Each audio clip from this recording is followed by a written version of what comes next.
Please join me in welcoming Bob Dudley to discuss the future of energy.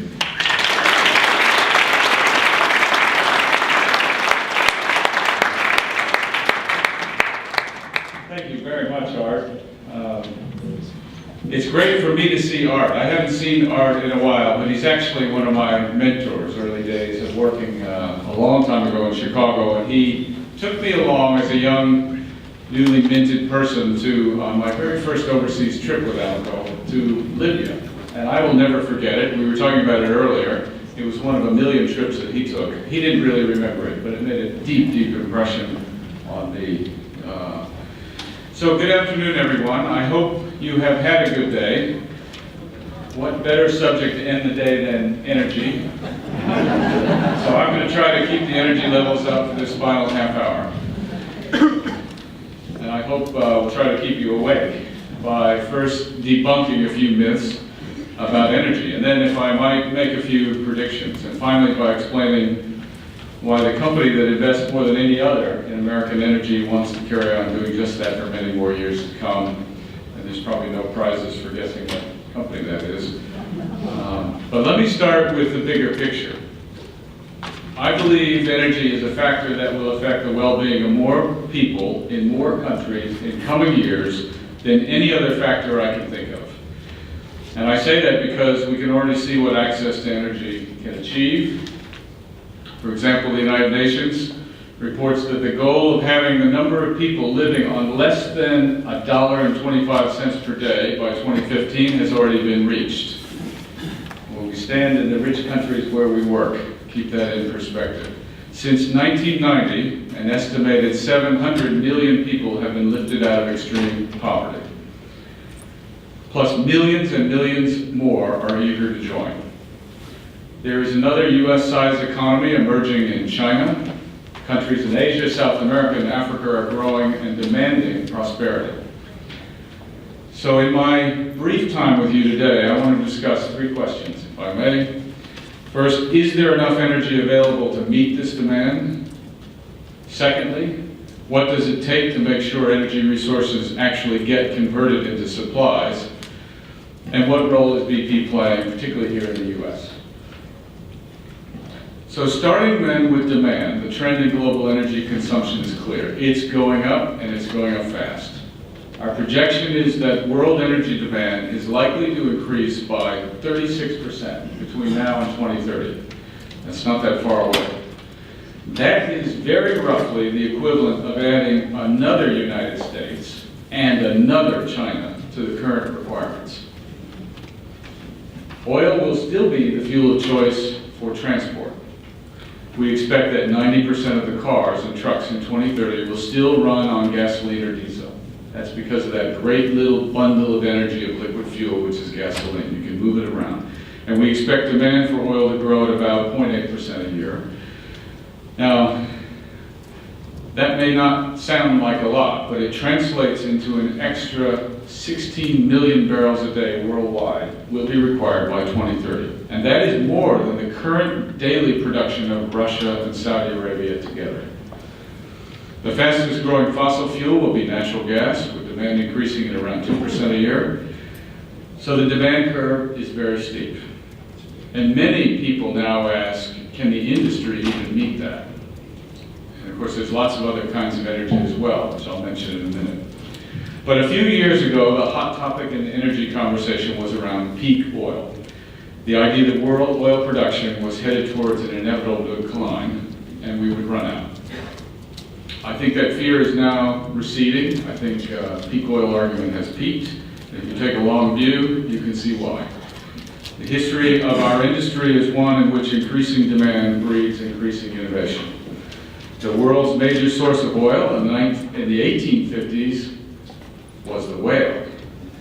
But as many species were hunted to near extinction, Colonel Edwin Drake decided to look for a new source. His success in drilling a well in Titusville, Pennsylvania, gave birth to the modern energy industry. And the last 2 decades have seen the opening of several energy frontiers there that are at least as revolutionary as Colonel Drake's well. That would be shale gas, tight oil, heavy oil, and the deep waters of the world. Proved reserves alone those that we are confident in being able to produce, now amount to more than 50 years' supply worth of oil and gas in the world.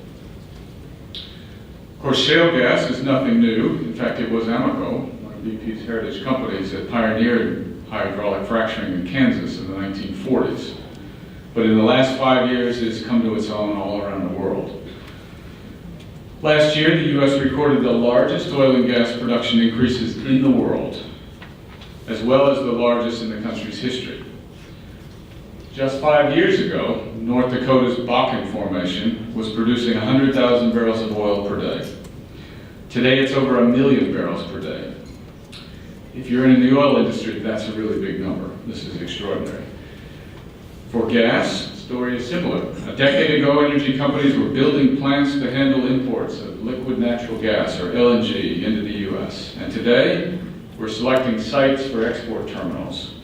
Who would have thought that was even possible a decade ago? Then there's the deep water. In 1993, deep water exploration scarcely existed in the world.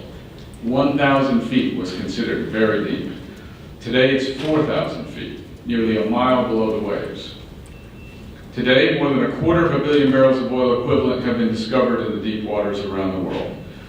And because of these and other developments, this year the U.S. is on track to surpass Russia as the world's largest combined producer of oil and gas. Again, who would have thought of that 10 years ago? So all in all, the debate about peak oil has peaked. There's still lots of oil in the world and lots of gas in the world. But what about renewables, renewable energy, wind, solar, and so on? They're discussed a lot. And you can be forgiven for assuming they account for some 10 to 20% of the world's energy. Generally in surveys, that's what people say.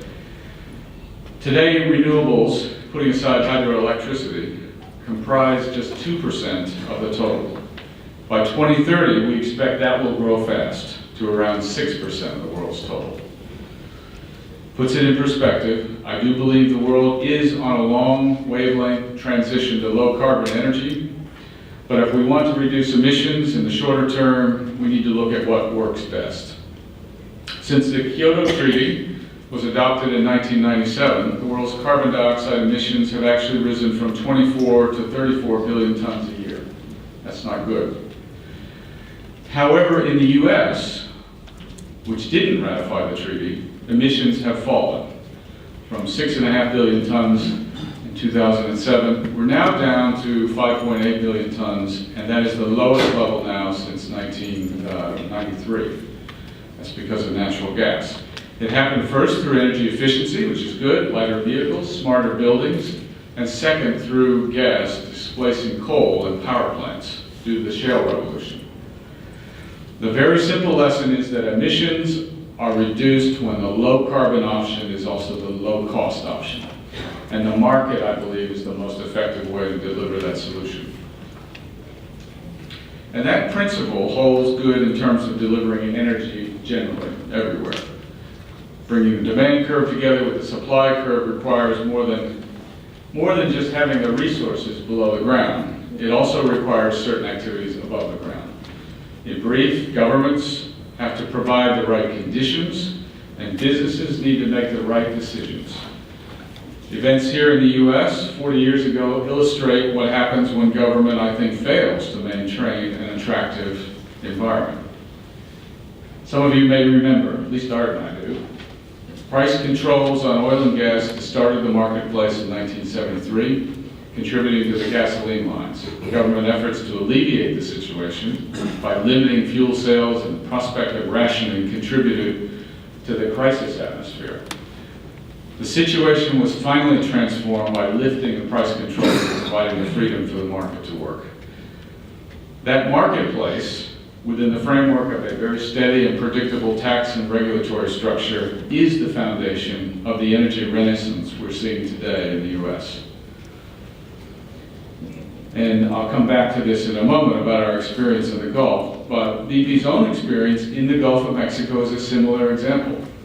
In the early 1990s, most operators believed that the Gulf of Mexico was played out. They were frustrated by a very thick canopy of salt underneath the seabed that obscured the subsea landscape. and potentially additional big accumulations of oil and gas. BP did not join that exodus. We were convinced of the Gulf's potential, and ultimately our engineers cracked the code from seismic imaging to see beneath the salt. This was a revolution in our industry, not only for the Gulf of Mexico, but many other places like Brazil and Angola. A combination of seismic technology and advanced supercomputing has turned the Gulf of Mexico from a has-been into one of the world's great energy centers today. And we're now going to the next level. Our company has 8 or 9 big rigs operating in the Gulf of Mexico today, with another one undergoing testing. That's the most that our company has had operating in the Gulf since 2010. A few weeks ago, we dedicated a new $100 million high-performance computing center on our Houston campus. This is the largest supercomputer, non-military, used for commercial research in the world. Now, I can't actually intuitively tell you what this means, but it can handle 2 million billion calculations per second. You guys probably know over there, our midshipman friends, but it's a lot, I think. This will help us to process seismic data, create more accurate images of the rocks miles down to see the oil and gas potential below the Earth's surface. And advances like these are echoing beyond the energy sector to have impact on the economy at large. IHS Sarah, that very respected energy research firm, estimates the shale industry alone contributes roughly $280 billion to the GDP of the United States and supports as many as 1.2 million jobs. With the right policies and incentives, we see no reason why the U.S. energy revival cannot go on well into the future. A little bit about our company. A positive investment environment is only one half of the equation, however. The other half requires that we do our part by choosing the right projects. The global energy boom presents us with a world of choices and opportunities. But the people who invest in private companies, the investors, will only entrust us with their capital if they think we're making the right investment choices. So at BP, we have a clear plan. We have divested non-strategic assets, $38 billion worth, after our accident. We're now focusing on high-value, high-quality projects, ones that play to our strengths, which are exploration, finding oil and gas, managing giant oil fields all around the world, working in the deep water, and then something we call gas value chains, and building selective world-class downstream businesses. We've launched 8 major projects and oil and gas projects around the world in the last 2 years, with several more to come by the end of 2014. And we've also roughly doubled our exploration budget. And many of those high-value, high-quality assets and activities are here in the U.S. BP and its heritage companies of Amoco and Arco have been leaders in American energy for nearly a century and a half, and we're now investing more than ever. Not well known, but in fact, we have invested $55 billion of capital here in the past 5 years, more than any other energy company. We've invested more in the U.S. than in any of the other 80 countries where we work. We are also the largest non-U.S. based investor in the country, something for which the Progressive Policy Institute recently named us an investment hero. And today I'm pleased to announce that we're marking our commitment to America by publishing our first BP U.S. Economic Impact Report. It shows the depth and the breadth of BP's commitment to the United States, provides a breakdown of the $25 billion of procurement we spent last year with more than 15,000 vendors across the country. It shows where we employ our 20,000 U.S.-based employees, and it shows how our business activities support around 250,000 jobs, which is about equivalent to the size of the city of Buffalo. It provides state by state how we contribute from the $1 billion spent with vendors in California to the 43,000 jobs supported in the state of Indiana, from our 350 supplier companies in Alaska to our 300 retail sites in Florida. It's all in that report, including the $35 million or so we spent last year supporting local community projects. In fact, it shows that BP's business activities in the U.S. generated a total of $147 billion in economic value during 2012. And in the past couple of days, we brought many of our staff, contractors, suppliers, and partners from around the U.S. to Washington. And they've been meeting with their senators and representatives to underline the contribution we make. And one of the messages is the need to create a stable environment for investment. A big energy project can take the equivalent of 2 presidential terms to build, and then operate for the equivalent of another 10 terms. We have to make bets each year in a world where many politicians can't look out beyond 18 months, and this is happening around the world. Year after year, state by state, suppliers by suppliers, employee by employee, gas station by gas station, we are part of the fabric of America, and we are committed to remaining part. This is why we hope to see a fair outcome of the remaining legal proceedings regarding the Deepwater Horizon accident in 2010 in Louisiana. I believe we stepped up from the outset following that terrible tragedy. We acknowledged our role and committed ourselves to economic and environmental restoration efforts. Ken Feinberg, the expert who helped run the claims process shortly after the spill, said many companies would have chosen to litigate from the outset, imposing very long delays before claimants saw payment for their losses. We did not do that. We did what we believed was right, which was to compensate those individuals and businesses in the Gulf that were legitimately affected by the incident. This was quite personal for me. I spent most of my childhood on the coast during my summers. We've now spent more than $26 billion on response, cleanup, and claims. This is the GDP of many of the nations where we work. And many nations want our investment. The latest data on fishing and tourism is very encouraging. For example, many tourism records were broken in 2011 and were surpassed again in 2012, with local officials saying that new records are possible in 2013. We've learned from the accident and shared the lessons around the world. We've also implemented them in BP through changes in organization, people, enhancements to processes and training. We paid more than 300,000 claims. And last year, we signed an agreement to compensate the vast majority of remaining individuals and businesses with legitimate claims related to the spill. Unfortunately, that agreement has been misinterpreted to allow many claims that can only be described as absurd. For example, noted in legal briefs, rice farms in Louisiana 40 miles away from the coast received, one farm received $21 million, even though it earned more in the year of the spill than any of the 3 preceding years. And that isn't all. Some of these claims have been worst affected, claimed to be worst affected by the spill are law firms.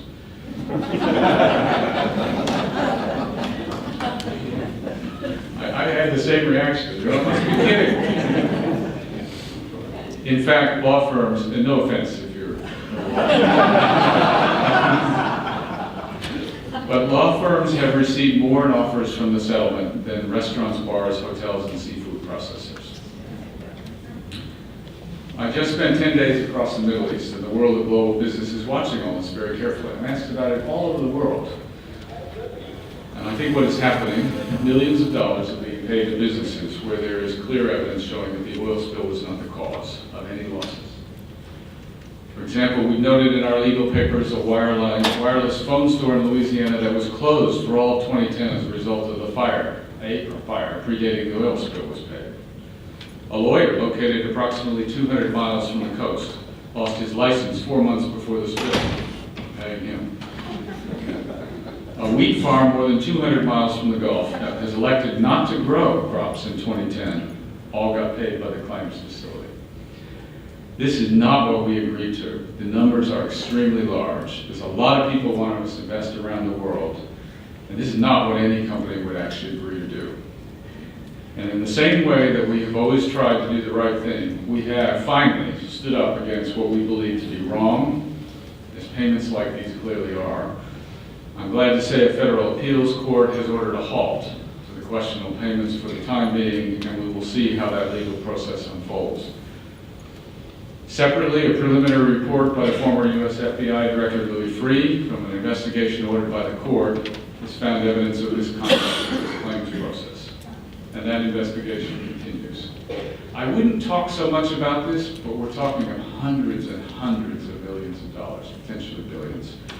I believe these issues BP is facing, and the revelations coming out of New Orleans may cause people in this country to question further the actions of trial lawyers, plaintiffs' attorneys, who seek enrichment opportunities in the mass tort area. People talk about this all over the world. Indeed, we've already seen a number of people question the linkage between the settlement and the trial bar's conduct.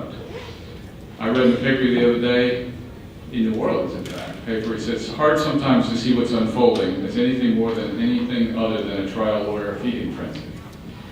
We are quite, I can tell you, remorseful about the tragedy. There isn't a day goes by in the company we don't think about that.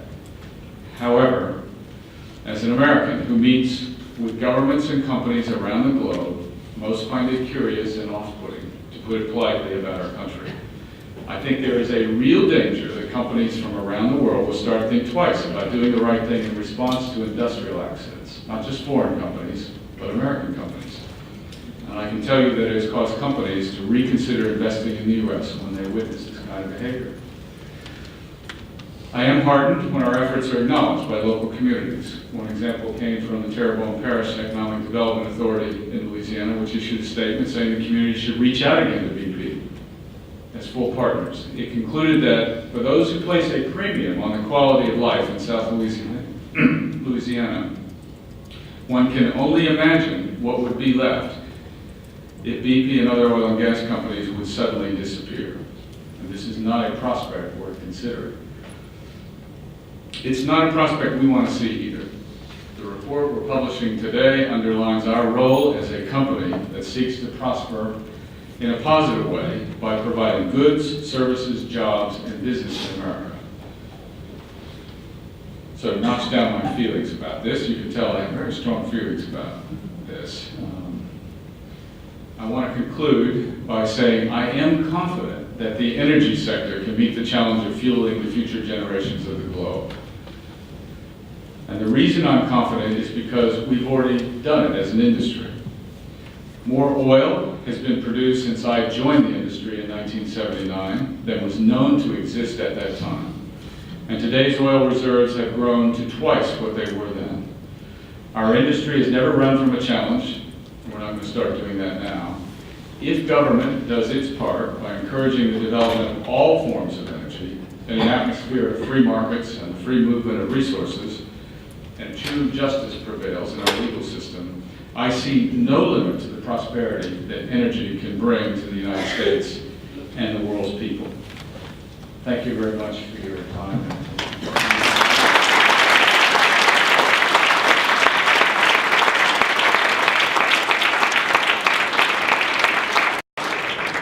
I think we're running out of time, but we have time for 2 questions. Is there a microphone here? Okay. Let's get this gentleman right here. You understand it first? I recently attended a presentation on fracking. Yes. And one of his comments was, the United States has more proven reserves than Saudi Arabia and Russia combined. And I'm just thinking to myself, Siberia, has that been explored? That's a vast statement, a vast area. I think that's a bit of an overreaching statement, but I think what it says is there's an awful lot of oil and gas in the United States. But there's also a lot of oil and gas that can be produced in Russia with new technologies that they haven't even begun to do as well. So I think there's just a lot of it on the globe. Yes, sir.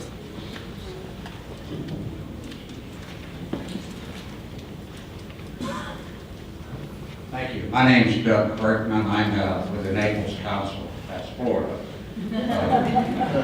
Some people believe that our city will disappear underwater in the next 70 or 100 years, partially because of climate change. But my question is a little different. The rise of fracking as a technology has dramatically changed the geopolitical spectrum, if you will, internationally. People like in Turkey, where they have very large shale formations that they never counted as a source of fuel, suddenly are looking down and saying, we can be independent too. This is going to change the geopolitical equation dramatically in the Middle East. It's going to change it in the Far East, and it's going to change it in North America. It's kind of surprising that you had not mentioned this, didn't play on this, because it is a dramatic part of the future of somebody like BP.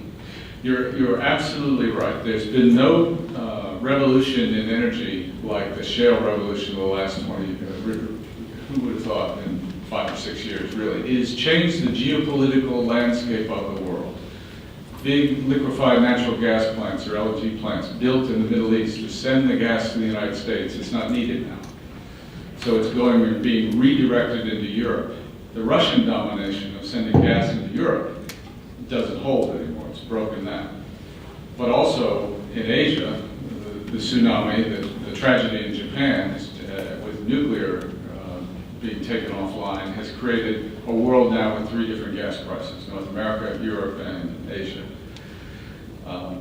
So the geopolitical equations impacts are everywhere, and people talk about it a lot. I would say that in a peaceful world today, that if you were looking at supply and demand fundamentals, that the price of oil would be drifting down now because of supply and demand. But it's not a peaceful world, and I think there's quite a bit built into the security factors around the world that are holding the price of oil up.